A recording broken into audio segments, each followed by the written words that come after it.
ओम नमः शिवाय। आपके अपने YouTube चैनल जय मां कंजक में आपका बहुत बहुत स्वागत है।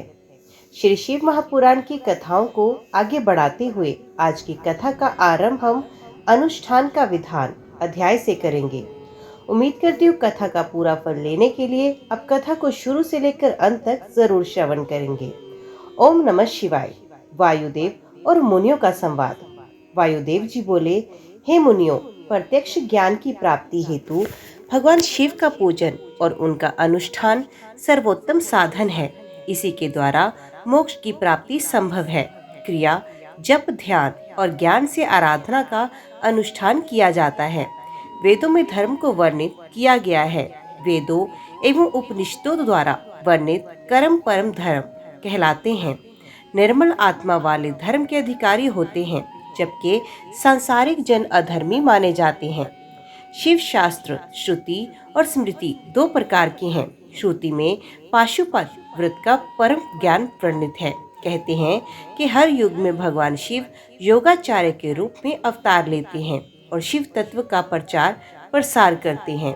रुद्र, दधीचि, अगस्त्य और उपमन्यु नामक महर्षि पशुपति व्रत की संहिता के प्रचारक हैं। इसके अनुष्ठान से शिवजी का साक्षात्कार होता है।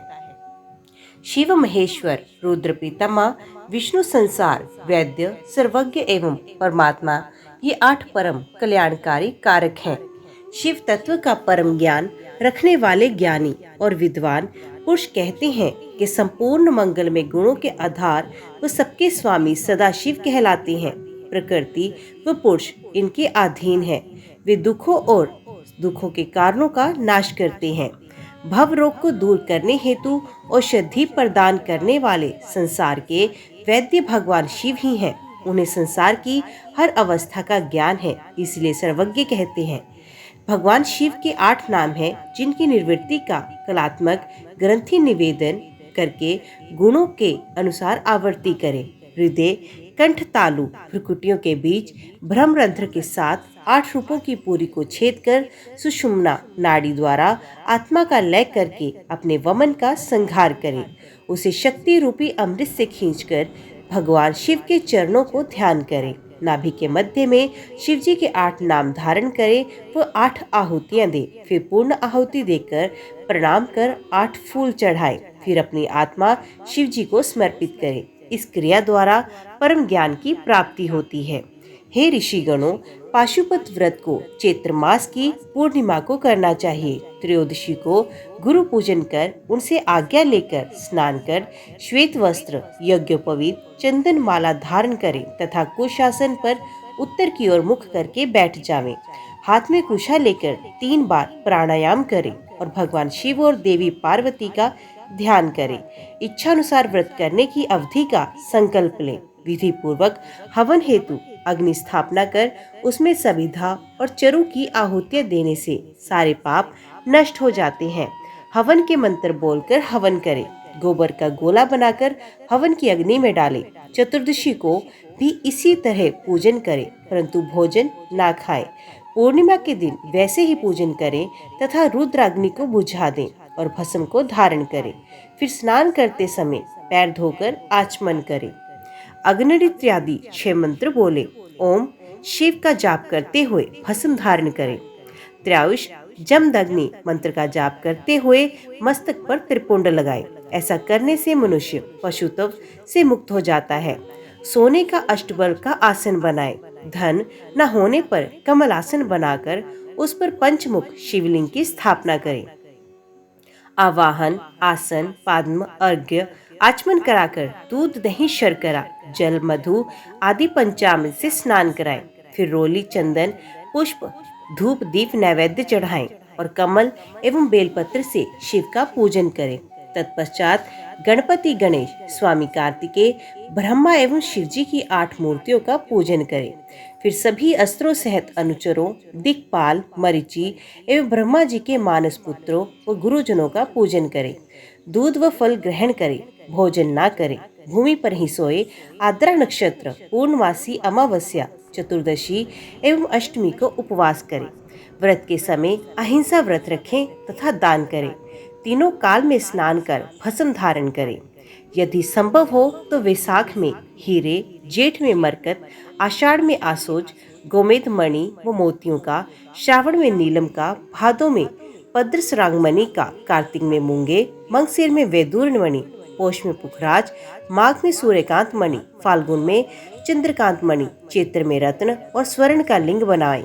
धन ना होने पर पत्थर या मिट्टी का शिवलिंग भी बनाकर विधि विधान के अनुसार पूजन करने के पश्चात पंचाक्षर मंत्रों का जाप कर विसर्जन करें। हे वायुदेव, आप हमें भगवान शिव के परम भक्त उपमन्यु की भक्ति के विषय में बताएं। वायुदेव बोले, हे मुनियों, उपमन्यु बचपन से ही परम तपस्वी हुए हैं। उपमन्यु परम तपस्वी व्याघ्रपाद मुनि के पुत्र थे। भगवान शिव की परम भक्ति के कारण ही इन्हें शिव पुत्र कार्तिकेय एवं गणेश के समान शास्त्रों एवं ज्ञान की प्राप्ति हुई।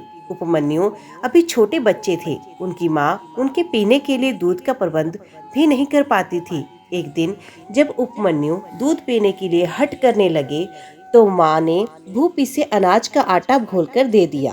उपमन्यु ने उसे पीने से मना किया। वे जान चुका था कि उसकी माँ दूध के नाम से जो दे रही है वे दूध नहीं है। उपमन्यु ने कहा, ये दूध नहीं है माँ, मुझे दूध चाहिए, मैं दूध ही पीऊंगा। अपने पुत्र की बातें सुनकर माता की आंखों में आंसू आ गए और वे बोली, पुत्र शिव भक्ति के बिना किसी भी वस्तु की प्राप्ति नहीं होती। इस संसार में सब कुछ उन्हीं की इच्छा से होता है। भला हम वनों में रहने वालों को दूध कहाँ से मिलेगा? तुम रोना बंद करो, इससे मुझे दुख पहुँचता है। तब अपनी माता के इस प्रकार के वचनों को सुनकर बालक उपमन्यु बोला, माते, मैं शिवजी को प्रसन्न करके ही दूध प्राप्त करूंगा। तब माता बोली, बेटा, भगवान शिव तो सर्वत्र विद्यमान है। वे ओम नमः शिवाय मंत्र द्वारा प्रसन्न होते हैं। माता ने समझाकर उपमन्यु को शांत किया, परंतु बालक का जिज्ञासु मन शांत नहीं हुआ। उसने अपने मन में शिवजी के दर्शन करने का निश्चय किया। उस रात जब वे अपनी माता के साथ सोया हुआ था, तभी उसकी आंखें खुली और उसे लगा जैसे शिवजी उसे बुला रहे हैं। वे रात को ही घर से निकल गया। बालक ओम नमः शिवाय का जाप करता हुआ वनों में चला गया। उसे ना तो वन में भटक जाने का भय था, ना ही किसी हिंसक पशु द्वारा खा लिए जाने की चिंता थी। उसके मन में तो उस समय सिर्फ और सिर्फ भगवान शिव के साक्षात्कार का ही संकल्प था। चलते चलते ही रास्ते में उसे एक शिवालय दिखाई दिया। बालक उपमन्यु ने शिवालय में प्रवेश किया और ओम नमः शिवाय का जाप करते हुए शिवजी की मूर्ति से लिपट गया। मूर्ति से लिपटकर बहुत रोया। इस प्रकार 3 दिन बीत गए। बालक बेहोशी में भी मंत्र का जाप करता रहा। एक पिशाच ने उस बालक को बेहोश देखा तो वे अपनी भूख शांत करने के लिए उसे उठा ले गया, परंतु शिव कृपा से एक सांप ने आकर पिशाच को डस लिया। जब वे होश में आया तो अपने को शिव मूर्ति के सामने ना पाकर दुखी हुआ। वायुदेव बोले, हे ऋषिगणों, बालक उपमन्यु रोते हुए भगवान शिव को ढूंढने लगा। उस समय वे भूख और प्यास से व्याकुल था। भगवान शिव ने जब दिव्य दृष्टि से देखा कि उनका परम भक्त उपमन्यु उनके दर्शनों के लिए भटक रहा है, तो वे तुरंत उठकर जाने लगे। तब पार्वती देवी उन्हें पूछने लगी, स्वामी, आप कहाँ जा रहे हैं? तब शिव बोले, मेरा भक्त उपमन्यु मुझे पुकार रहा है। उसकी माँ भी रोती हुई उसे ही ढूंढ रही है। मैं वहीं जा रहा हूँ। शिवजी ये बता ही रहे थे कि सब देवता वहां पहुंचे। उन्होंने भगवान शिव पार्वती को प्रणाम किया और उनसे संसार में अमंगल कारक दुर्भिक्ष का कारण पूछा। तब शिवजी ने उन्हें बताया कि उपमन्यु की तपस्या पूरी हो गई है और मैं उसे ही वर देने जा रहा हूँ। तुम लोग अपने अपने स्थान को जाओ। ये कहकर शिवजी देवराज इंद्र का रूप धारण करके ऐरावत हाथी पर सवार होकर बालक उपमन्यु के पास गए। उपमन्यु ने हाथ जोड़कर देवेंद्र को प्रणाम किया। तब इंद्र के रूप में शिवजी बोले, बालक, हम तुम्हारे तप से प्रसन्न हैं, मांगो, क्या मांगते हो? उपमन्यु बोला, हे देवेंद्र, आप मुझे भगवान शिव में भक्ति और श्रद्धा प्रदान कीजिए। ये सुनकर इंद्र रूपी शिव जानबूझकर अपनी निंदा करने लगे। ये सुनकर बालक उपमन्यु को क्रोध आ गया और उसने उन्हें उसी वक्त वहां से चले जाने के लिए कहा। उपमन्यु की शिव भक्ति से प्रसन्न होकर शिवजी ने उसे साक्षात दर्शन दिए। शिवजी को सामने पाकर उपमन्यु उनके चरणों में गिर पड़ा और उनकी स्तुति करने लगा। तब उसे गोद में लेकर शिव बोले, उपमन्यु, मैं तुम्हारी भक्ति से बहुत प्रसन्न हूँ। मेरी कृपा से तुम्हारी सभी कष्ट दूर हो जाएंगे, तुम्हारा परिवार धनी हो जाएगा तथा तुम्हें दूध, घी और शहद आदि वस्तुओं की कोई कमी नहीं रहेगी। फिर शिव पार्वती ने उपमन्यु को अविनाशी ब्रह्म विद्या, रिद्धि सिद्धि प्रदान की और उन्हें पाशुपत व्रत का तत्व ज्ञान दिया और 100 यौवन संपन्न रहने का आशीर्वाद प्रदान किया। भगवान शिव के आशीर्वाद को पाकर उपमन्यु कृतार्थ हो गया। उपमन्यु बोला, हे देवादिदेव महादेव, कल्याणकारी सर्वेश्वर, आप मुझे अपनी भक्ति का वर प्रदान करें। मेरी प्रीति आप में सदा बनी रहे। मैं संसार में आपकी भक्ति का ही प्रचार प्रसार करूं। शिवजी ने प्रसन्न होकर कहा, बालक, जैसा तुम चाहोगे वैसा ही होगा। तुम्हारी सभी कामनाएं पूर्ण होंगी। ये कहकर शिवजी देवी पार्वती सहित अंतर्ध्यान हो गए। उपमन्यु प्रसन्नता पूर्वक घर लौट आया। संसार के सृष्टिकर्ता, पालनकर्ता और संहारकर्ता भगवान शिव को प्रणाम कर सूत जी बोले, हे ऋषिगणों, मैंने आपके द्वारा पूछी गई हर कथा आपको सविस्तार सुनाई। ये सभी कथाएं अंतकरण की कालिमा को नष्ट करने वाली हैं। शुद्ध अंतकरण द्वारा ही देव लीलाओं के रहस्य खुलते हैं तथा उनके प्रति निष्ठा जागती है। बिना देव उपासना के शिव तत्व को नहीं जाना जा सकता। ऋषिगणों, आप कथार सिख हैं, ये मैं जान गया हूँ। अब आगे आप किस कथा के विषय में सुनना चाहते हैं? सूत जी के प्रश्न को सुनकर ऋषि बोले, हे सूत जी, भगवान श्री कृष्ण ने उपमन्यु को दर्शन देकर उन्हें पाशुपत व्रत करने की आज्ञा प्रदान की, परंतु इस व्रत का ज्ञान उन्हें कहाँ से मिला और कैसे मिला? ये बात सुनकर वायुदेव बोले, हे ऋषियों, श्री कृष्ण ने अपनी इच्छा अनुसार अवतार लिया और फिर सांसारिक मनुष्यों की भांति पुत्र कामना की प्राप्ति हेतु तपस्या करने मुनियों के आश्रम में पहुंचे।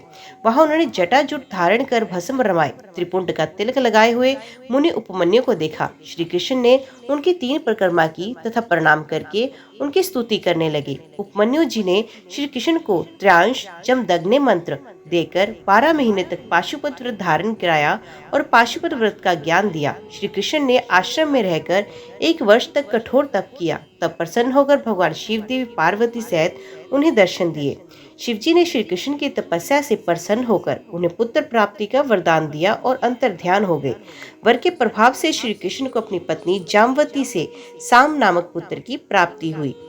वायुदेव बोले, हे मुनियों, एक दिन श्री कृष्ण जी ने उपमन्यु मुनि से कहा, हे महर्षि, आप मुझे देवादिदेव भगवान शिव के पाशुपत व्रत के ज्ञान को बताएं। पशु कौन है और वे किस रस्सी से बंधे हैं और उससे कैसे मुक्त होते हैं?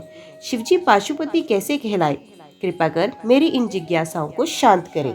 श्री कृष्ण जी के इन प्रश्नों को सुनकर उपमन्यु बोले, हे श्री कृष्ण, इस संसार में ब्रह्मा से लेकर सभी स्थावर जीव सर्वेश्वर शिव के ही पशु हैं। शिव जी ही उनके स्वामी हैं। इसके लिए उनके अधिपति होने के कारण वे पशुपति कहलाए। भगवान शिव द्वारा रचित सभी पशु मोह माया की दृढ़ रस्सियों से बंधे हैं। इसी रूप से संसारी व्यक्ति जो मोह माया ममता आदि के पास से मुक्त होने का प्रयास करता है तो वे और भी बुरी तरह उसमें बंधता और फंसता जाता है। कोई केवल सांसारिक साधनों द्वारा पास से मुक्त नहीं हो पाता। इसके लिए भगवान शिव की कृपा आवश्यक है। अपने भक्तों की आस्था, श्रद्धा और भक्तिपूर्ण उपासना देखकर वे उन्हें मोह रूपी रस्सियों से मुक्त कराते हैं। माया के 24 तत्वों से ही जीव बंधा रहता है। अपने जीवों को इन बंधनों से बांधने वाले स्वयं भगवान शिव हैं। वे उन्हें विषयों में बांधकर उनसे अपने कार्य कराते हैं। जो इन विषयों में आसक्त होकर भोगों की कामना से व्यवहार करता है, वे पाशुता से मुक्त नहीं हो पाता। जिसे संसार के भोगों में रस नहीं मिलता, वे शिव कृपा से इन पाशों से मुक्त हो जाता है। महेश्वर संसार का अनुशासन चलाते हैं तो ब्रह्म जगत का बाहर से पालन करते हैं और हव्य कभी भी ग्रहण करते हैं। जल जगत में जीवन भरता है और पृथ्वी जगत को धारण करती है। दैत्यों का संहार स्वयं भगवान शंकर करते हैं। देवेंद्र स्वर्ग को संचालन करते हैं। वरुण जल पर शासन करते हैं। ये सब कार्य त्रिलोकीनाथ भगवान शिव के बताए मार्ग पर चलकर संपन्न होते हैं। शिव जी का पूजन सद्गति प्रदान करता है। निष्काम भाव से की गई शिव आराधना मनोकामनाओं की पूर्ति के साथ मुक्ति का भी साधन बनती है। हे मुनि उपमन्यु बोले, हे श्री कृष्ण, भगवान शिव के सगुण साकार मूर्त रूप का विभिन्न ध्यानों में नाना प्रकार से वर्णन किया गया है। ये शिव के वैष्ट रूप है। भगवान शिव ने स्वयं के अंगभूता आदि शक्ति से जब इस सृष्टि की रचना की, उसके बाद वे संपूर्ण ब्रह्मांड में व्याप्त हुए। शिव जी ने इस सृष्टि के रूप में अपना विस्तार किया। इस तरह भी कहा जा सकता है, भगवान शिव अपनी मूर्तियों से ब्रह्मांड में व्याप्त हैं। ब्रह्मा, विष्णु, रुद्र, महेश, सदाशिव शिव जी की ही प्रतिमाएं हैं। ईशान, पुरुष, अघोर, वामदेव और सद्योजात इनकी 5 मूर्तियां हैं। ईशान मूर्ति क्षेत्रज्ञ है। पुरुष स्थानु मूर्ति है। अघोर मूर्ति बुद्धि तत्व को धारण किए हैं। देवादिदेव महादेव की वामदेव मूर्ति अहंकार की अधिष्ठात्री है। सद्योजात मूर्ति शिवजी के हृदय में निवास करती है। ईशान मूर्ति श्रोतवाणी शब्दाकाश की अधिष्ठात्री है। ईश्वरी मूर्ति हस्त स्पर्श और वायु की अधिष्ठात्री है। अघोर मूर्ति नेत्र चरण रूप अग्नि की अधिष्ठात्री है। वाम मूर्ति रस जल की अधिष्ठात्री है। भगवान शिव की 8 प्रतिमाएं हैं। जिस प्रकार माला में फूल गुंथे होते हैं, उसी प्रकार शिव जी की मूर्तियों में संसार ग्रंथित है। श्रव भव रुद्र उग्र भीम पशुपति ईशान महादेव, ये शिव जी की 8 मूर्तियां हैं। इन्होंने पृथ्वी जल तेज पवन आकाश क्षेत्रज्ञ सूर्य और चंद्र को धारण किया। शिव जी की श्रावी मूर्ति विश्वधारिका है। वायिका भावी मूर्ति है और जल को धारण किए है। तेजोदीप रुद्र मूर्ति जगत में अंदर और बाहर विचरती है। पवन मूर्ति जगत का संचालन करती है। आकाशत्मिकता मूर्ति पूरे विश्व में व्याप्त है। पशुपति मूर्ति आत्मा की अधिष्ठात्री है। ईशानी मूर्ति जगत को प्रकाश देती है। महादेव जी की मूर्ति अपनी शीतल किरणों से जगत को तृप्त करती है। 8वीं मूर्ति के कारण सारा संसार शिव रूप है। इसलिए शिव जी का पूजन और आराधन ही भय का नाश कर मोक्ष प्रदान करने वाला एवं समस्त कामनाओं को पूरा करता है। उपमन्यु बोले, हे श्री कृष्ण, अब मैं आपसे स्त्री पुरुष जो महादेव की विभूति है का वर्णन करता हूँ। भगवान शिव परम शक्तिमान है। देवी पार्वती उनकी शक्ति हैं और विश्व उनकी विभूति हैं। शुद्ध अशुद्ध पर अपर चेतन अचेतन सभी स्वाभाविक रूप है। शिवजी और देवी पार्वती के वश में ये संसार है। वे ही विश्वेश्वर है। भगवान शिव ही संसार के सभी जीवों को भक्ति और मुक्ति देते हैं। माता शक्ति भी शिवजी के समान महाशक्ति हैं। वे चित्रूपा शक्ति हैं जो विश्व को भी भक्त करती हैं। वे ही सभी क्रियात्मक शक्तियों को क्रियान्वित करती हैं। देवी पार्वती ही शोभ पाकर नाद को पैदा करती हैं। नाद से बिंदु, बिंदु से सदाशिव, उससे महेश्वर और उससे युद्ध विद्या पैदा होती है। ईश्वर की वाणी शक्ति है। इस संसार में को रचने वाली शक्ति है। इस संसार में स्त्री व पुरुषों की विभूति भगवान शिव और देवी पार्वती पर आश्रित है। शिव क्षेत्रज्ञ है और देवी क्षेत्र रूपा है। पार्वती जी पृथ्वी रूप है। शिव जी आकार रूप है। शिव समुद्र रूप है तो पार्वती जी तरंग रूप है। हे श्री कृष्ण, इस प्रकार मैंने आपको सर्वेश्वर शिव की विभूति सुना दी। शिव भक्तों को सयुज्य की प्राप्ति होती है और भगवान शिव का भजन कीर्तन करने से समस्त पापों का नाश होता है। उपमन्यु बोले, हे श्री कृष्ण, इस संसार में सभी जीव मोहमाया के पाश में बंधे हुए हैं। इसलिए भगवान शिव के स्वरूप को वे जान नहीं पाते। भगवान शिव के अविकल्प प्रभावों का वर्णन ऋषि मुनिगण करते हैं। भगवान शिव को अपर ब्रह्म रूप में ब्रह्मात्मक, अनादि, अनंतर रूप में महादेव तथा भूत इंद्रिय अंतकर, प्रधान, विषयात्मक एवं अपर ब्रह्म एवं चेतनात्मक परब्रह्म कहलाते हैं। ये बहुत विशाल और विश्व का विस्तार करने वाला है और ब्रह्म कहलाता है। विद्या और अविद्या ब्रह्म के रूप हैं। चेतना और अचेतना विद्या अविद्या के ही रूप है। विश्व भगवान शिव रूप है और संसार के सभी जीव भगवान शिव के अधीन है। त्रिलोकीनाथ भगवान शिव तो सत असत दोनों के स्वामी है। वे सत असत को क्षर अक्षर करते हैं। सभी प्राण अक्षर अव्यय एवं अक्षर है और परमात्मा के रूप है। सर्वेश्वर शिव ही समाष्टि और व्यष्टि रूप कहलाते हैं। वे ही संसार के प्रवर्तक और निर्वर्तक हैं। वे ही आविर्भाव और तिरोभाव का कारण है। देवादिदेव महादेव ही सबके स्वामी और धाता है। सर्वेश्वर शिव अंतर्यामी है। जो मनुष्य अपनी बुद्धि के कारण विरोधाभासों में फंसे रहते हैं, वे किसी भी बात का निश्चय नहीं कर पाते। जो मनुष्य भगवान शिव की शरण में जाते हैं, उन्हें शिव तत्व का ज्ञान प्राप्त हो जाता है। हे श्री कृष्ण, जिस प्रकार इंद्रजाल की माया जादूगर को भ्रमित नहीं करती, बल्कि उसकी लीलाओं को देखकर भी आनंदित होता है, उसी प्रकार सृष्टि रचना का आधार रूप भगवान शिव सभी प्रकार के बंधनों में से सदैव मुक्त रहता है। त्रिलोकीनाथ देवादिदेव शिव तो सब बंधनों से दूर है। उन्हें कोई भी माया, प्रकृति, बुद्धि और अहंकार नहीं बांध सकता। शिव तो परब्रह्म परमात्मा है। वे किसी वासना, मोह अथवा भोग के प्रभाव में नहीं आते। बंधु अबंधु, नियंता, प्रेरक पति, गुरुत्रा, अधिक समान, कांक्षित आकांक्षित, जन्म मरण, विधि निषेध, मुक्ति बंधन कोई भी सर्वेश्वर की राह में आगे नहीं आ सकता। देवादिदेव महादेव सारे संसार में व्याप्त हैं। सृष्टि में पूर्व शिव थे, सृष्टि रचना के बाद सृष्टि रूप भी शिव हैं और सृष्टि के खत्म होने के बाद भी शिव ही अविष्ट हैं। ये ज्ञान के समस्त दुखों को समाप्त करने वाले हैं। यही शिव उपासना और शिव आराधना का प्रतिफल है। सदा शिव के सच्चे स्वरूप को जिस प्राणी ने समझ लिया वे कभी मोह के वश में नहीं आता। हिरण्यबाहु भी शिव रूप से काल के अग्रभाग है। हृदय के मध्य में सर्वेश्वर शिव का ही वास है। जो भगवान शिव का परम भक्त है उसको संसार में हर मनोवांछित फल की प्राप्ति होती है। हे श्री कृष्ण, परम ब्रह्म परमात्मा शक्तिशाली और विलक्षण वाले एक ही रूप हैं। सूर्य किरणों के समान ही उनकी कीर्ति देदीप्यमान है। इच्छा, ज्ञान और क्रिया रूप में उनकी अनेक शक्तियां विद्यमान हैं। इसी शक्ति के फलस्वरूप शिव पुरुष हुए और ज्ञानदायिनी आनंदमयी देवी पार्वती सूक्ष्म शक्ति कहलाई। प्रज्ञा, श्रुति, स्मृति रूपी शिव विद्या है।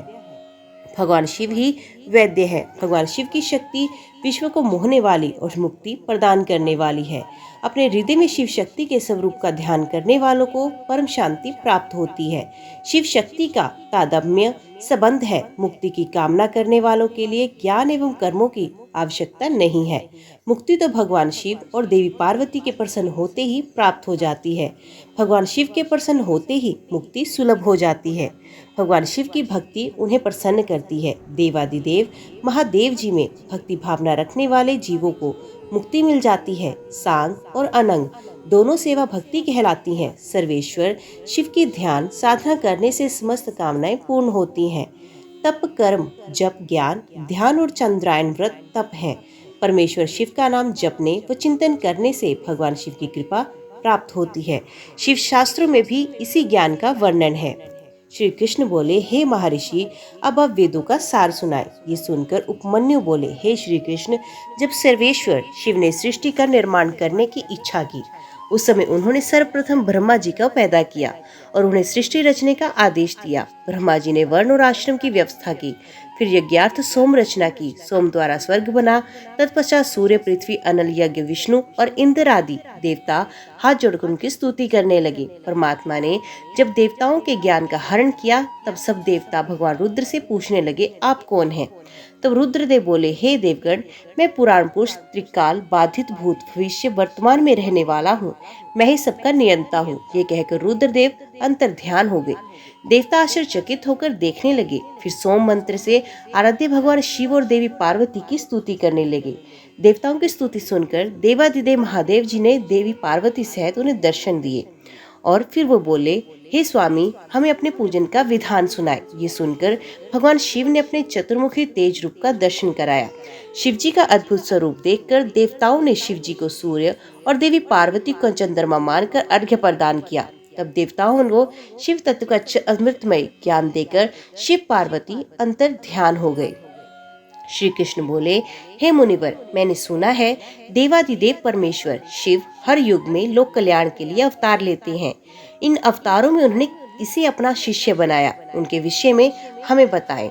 तब मुनि उपमन्यु बोले, श्री कृष्ण जी श्वेत, सुतार, मदन, सुहोत्र, महामायावी, जैगीश्वर, दधिभाई, ऋषभ मुनि, उग्र, अत्रि, सुपालक, गौतम, वेदशिरा मुनि, गोकर्ण, गुहवासी, शिखंडी, जटामली, अट्ठास, दारुक, लांगुली, महाकाल, शूली, दंडी, मुंडिश, सहिष्णु, सोम शर्मा और नकुलेश्वर ये 12 कल्प के 7वें मनवंतर में युग कर्म से 28 योगाचार्य प्रकट हुए हैं।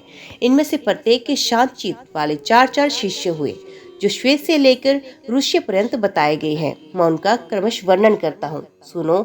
श्वेत, श्वेत शीख, श्वेताश्व, श्वेत लोहित, दुदम्भी, शत्रु, ऋचिक, वेतुमान, विकोश, विकेश, विपाश, पाशनाशन, सुमुख, दुर्मुख, दुर्गम, धुर्तिकरम, सनंत कुमार, सनक, सनंदन, सनातन, सुधामा, विरजा, शंख, अंडर, सारस्वत, मेघ, मेघवाह, सुवाहक, कपिल, आसुरी, पंशिक, वाष्कल, पराशर, गर्ग, भार्गव, अंगिरा, बलबंधु, निरामित्र, केतुश्रृंग, तपोधन, लंबोदर, लंब, लंबात्मा, लंकेशक, सर्वज्ञ, संबुद्धि, साध्य, सिद्धि, सुधामा, कश्यप, वशिष्ठ, विरजा, अत्रि, उग्र, कुरुश्रेष्ठ, श्रवण, श्रविष्ठ, कुणि, कुणबाहु, कुशरीर, कनेत्रक, काश्यप, उष्णा, च्यवन, प्रसवती, उथ्य, वामदेव, महाकाल, महानील, वातश्रवा, सुवीर, श्यावक, यथीश्वर, हिरण्यनाभ, कौशल्य, लोकाक्षी, कुथुमी, सुमंती, जैमनी, कुबंत, कुशकंदर, पलक, दर्भायणी, केतुमान, गौतम, भल्लवी, मधुपिंग, श्वेतकेतु, उशिज, बृजदक्ष,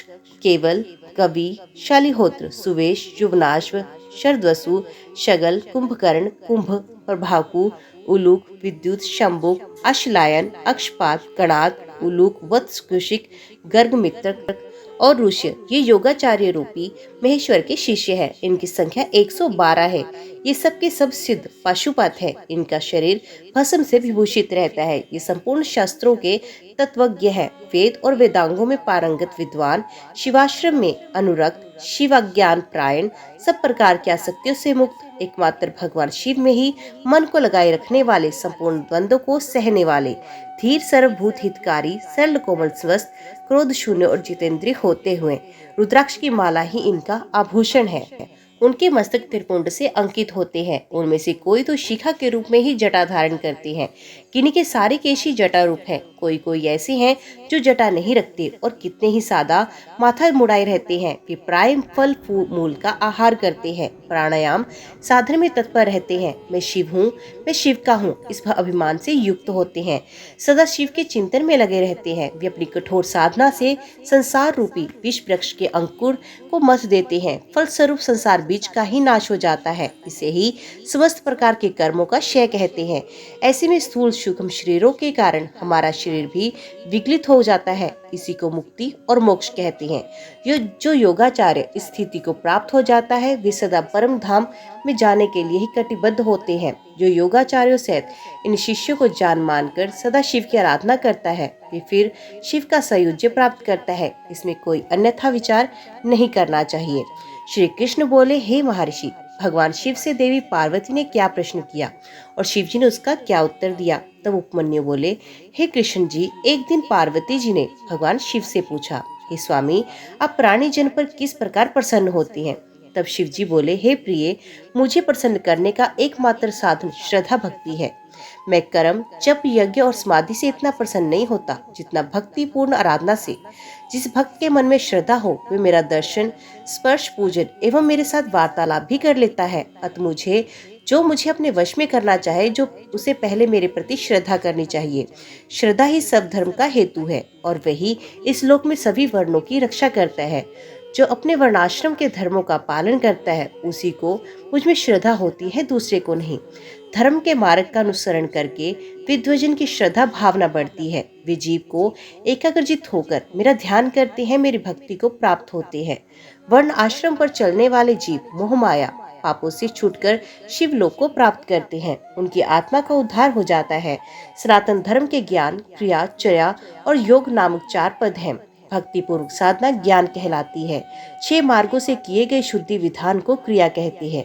वर्णाश्रम युक्त विधि से पूजन आचरण को चर्या कहा जाता है। मेरी भक्ति में अपने हृदय को लगाकर अन्य वृत्तियों का निरोध करना योग कहलाता है। निर्मल हृदय से भक्ति पूर्वक ध्यान करने से 100 अश्वमेघ यज्ञ का फल मिलता है। अपनी इंद्रिय को वश में करने वाले विरक्त पुरुषों को ही ज्ञान और मुक्ति मिलती है। तप, कर्म, जप, ध्यान, ज्ञान मेरे भजन के 5 प्रकार हैं। पूर्व वासनावश भ्रम अथवा अभ्यंतर जिस पूजन में मन का अनुराग हो, उसी में दृढ़ निष्ठा रखनी चाहिए। बाहरी शुद्धि को शुद्धि नहीं समझना चाहिए। आंतरिक शुद्धि से ही आत्मशोधन होता है। भजन भ्रम हो या आंतरिक, दोनों में ही भाव होना चाहिए। प्रेम और समर्पण के बिना पूजा निरर्थक है। ओम नमः शिवाय। आज की वीडियो में इतना ही। उम्मीद करती हूँ वीडियो आपको पसंद आई होगी। वीडियो पसंद आई हो तो वीडियो को लाइक और चैनल को सब्सक्राइब जरूर कीजिएगा। ओम नमः शिवाय लिखकर कमेंट बॉक्स में अपनी हाजिरी और अपने सुझाव देना ना भूलेगा। तो मिलते हैं अगले अध्याय के साथ। तब तक के लिए देखते व सुनते रहिए। जय मां कंजक, जय माता दी।